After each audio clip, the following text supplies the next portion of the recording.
Serving in a school, or if we're serving in another country, we're going to work in an orphanage in Cambodia, wherever it is. Before we go, what should we be doing? Okay, do some research. With whom? From their point of view. With them. Or if we can't reach them, do some research with the people who work with them. But ideally with them. Do you know who is the expert on poverty? The poor. The poor are the experts. They may not know all the reasons, but they know the situation most intimately. Do you know often when we go into places to serve, what you see does not always give you the answer. In Afghanistan, I mentioned this to a couple of you, in Afghanistan, there was a very poor village. You might say, oh, we should build a school, or we'll train them in job skills, or we'll do those things. But the people who wanted to help them, they asked them like this. And do you know what the Afghani village people said? They said, it's the rain. It's our rain. They had farms. They had lots of vegetables.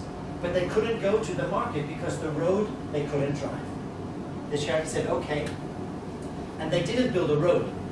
But they gave them the tools and they gave them the training to build the road. So now the people built the road.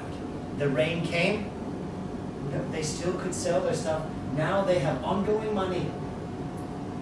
Do you know, if I go into a house and there's cobwebs, if I said to you, clear the cobwebs, those are easy because you can see them. And so you get a broom and you move them, you move them, move.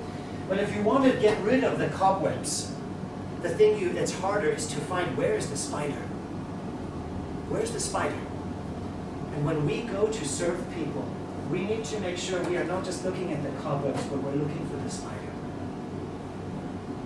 I'm going to share one example, and then I'll finish. I told some of you this. 4 years ago, I went to Poland, and I met some high school students. Their homework was this: to solve the ISIS crisis.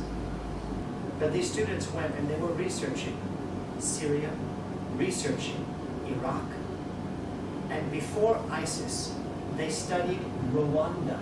In Rwanda, there was genocide. One race, one people killed another people. This was in Rwanda. And before the genocide in Rwanda, the students, they studied other problems. And because I was an aid worker visiting their school, the students were sharing their solutions with me. So I'm listening to these ideas to solve the ISIS problem. But as I listened, I heard lots of them, and I said, please, could you stop? Tell me something. From your study of Syria and from your research of Iraq, what existed before ISIS rose? What were the preconditions? The conditions before ISIS came. Before the genocide in Rwanda, what were the preconditions? Now go back to Ičenacilafu, to Bosnia and Croatia. What were some of the conditions there? Now go back to World War II. Before World War II, what were the preconditions in Europe? And I circled the common words. And I said to the students, understand this, ISIS is not the cause.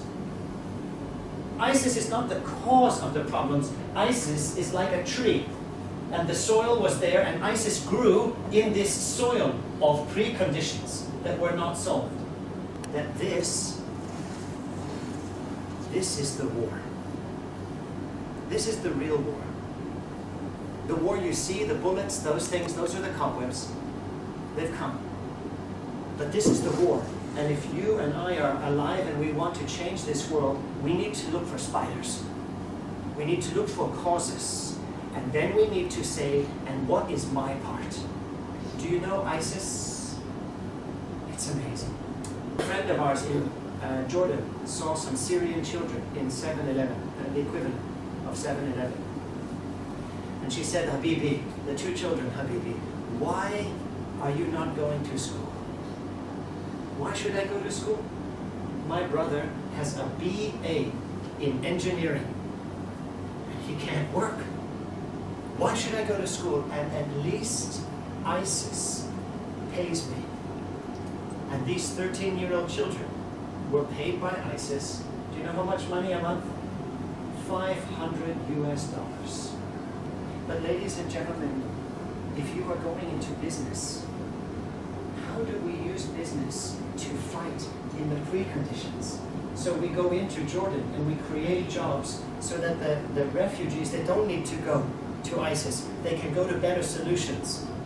Or employ them in your own country. Or if you're going into social media, how can you use social media to create tolerance, awareness, justice, understanding? Are you going into education? Because, and I'll finish here, I said to the students this, I said, if we fail to tackle these preconditions, then your children, the children that you have not yet born, they will be fighting with my children in the consequences of these unaddressed preconditions. Social entrepreneurship, it does not mean just earning money in helpful ways, right? And so how do we take social entrepreneurship and change this world tactically? Not just looking at cobwebs, but addressing spiders. So I'm going to finish there. I'm going to say Alpha and Beta, you have been very, very good today, but you're both wonderful. Can you give each other a round of applause?